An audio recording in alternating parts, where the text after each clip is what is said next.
Yeah, I'll kind of add on to that, I guess.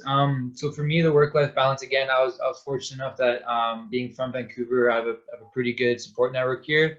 Obviously, friends helps a lot, and kind of treating the degree as a job is nice in the sense that you put in your 8 to 10 hours, and then basically you try to disconnect from the research from the lab as best as possible. Vancouver is a beautiful city, so has a lot to offer in terms of green space. So if you're just going out for a walk, there's a lot of different leagues throughout the city, depending on which if you like any sports. So soccer, tennis, badminton, lacrosse, anything that you can really think of. There's probably a league for it. So yeah, I kind of take advantage of that. It definitely gets you. It's a great way to meet people, and it's also a great way to just keep the body moving while your mind is kind of preoccupied with other things. So that'd be my biggest tips, kind of for anyone struggling with the work-life balance. Yeah, so for me, I'm still struggling with the work-life balance, especially in this COVID special time. So what I found could be a bit helpful is first to find a routine that actually works for you. Like some people are morning people, some are like night people. But for me, I personally, I feel myself work more productively in the morning. And if you get up early and achieve something earlier, I will feel good for the whole day.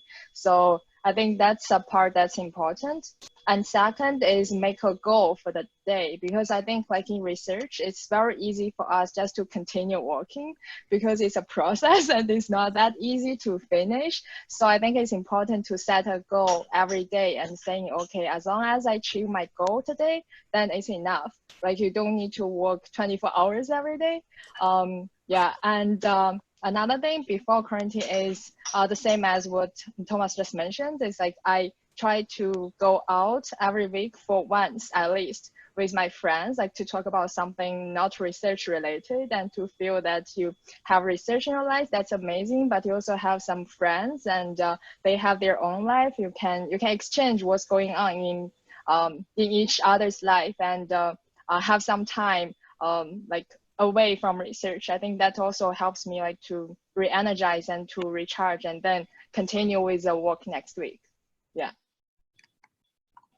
Yeah, so the biggest challenge that I encountered was like, yeah, balancing between life and work. So if provided that you have a kid, 1 year old, so I'm not sure if you guys have any kids or not. So because of COVID-19, we were not comfortable to send him to the daycare because he's too young. And you guys know about the COVID circumstances right now. So it was really, really hard for me to make a balance because sometimes like my wife is not around or she has to do something. So I have to take care of him. So, but then like I tried to manage it by getting by like defining a hard schedule. For example, when he's sleeping, I try to get up early in the morning when he's sleeping so that I can work for a few hours.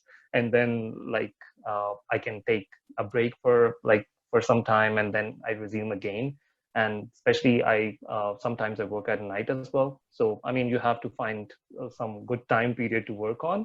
And also on research, if you work for 1 hour, you don't get anything. You have to at least work for 2-3 hours consecutively. Yeah, thanks. Thanks, Ria. For my end, I stumbled a lot across this term, the work-life balance, which I found that I never had a work-life balance. And the reason is that the balance is never evened out, right? Like sometimes I get swamped in work and lab till midnight, and that can happen for like a full week long. So, and I can't go out and enjoy for a week to even out the balance, right? So I think it's more like a cycle, a work-life cycle, where if you really enjoy your master's or PhD work, you will never really feel it's like a burden. Sometimes you will be like, I need to get a change. I need to get out and inspired with better ideas. I want to go out to see different things and think in a better way. So try not to feel guilty about going out and enjoy everything you do, whether you play, practice a sport, visit a friend, gather for food, whatever it is. To me, I found mountains are like magic. You know, you really do get inspired in a way you haven't thought about before. I love winter.